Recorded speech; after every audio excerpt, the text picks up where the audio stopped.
পড়ে গেলে দিঘিতে ফেলে দিয়ে আসবি রাতের আধারে।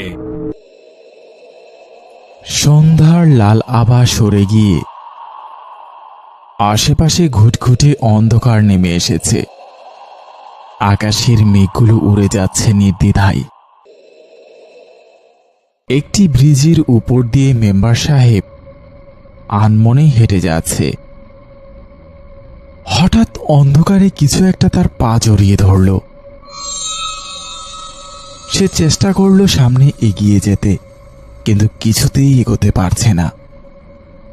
টর্চের আলো নিচে ফেলতে এসে দেখতে পেল 4 বছরের শিশু আকৃতির কেউ তার পা জড়িয়ে ধরে আছে। কে রে বাবা তুই? এই আধার রাতে ব্রিজের উপরে একা কি করছিস?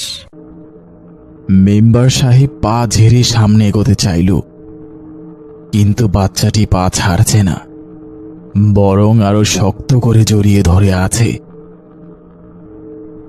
আই ছাড়, এইটুকু বাচ্চা এত জোরে কিভাবে ধরেছিস? ব্যথা পাচ্ছি, ছাড় ছাড়। আই তুই ছাড়বি নাকি লাথি দেব?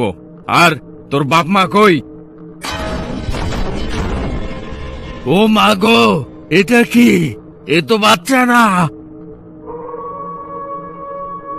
বাচ্চাটি ধীরে ধীরে মেম্বারকে টেনে ব্রিজের এক পাশে নিয়ে চলে যায়। আমাকে ফেলিস না, এই দিঘিতে সাপ কুমির আছে।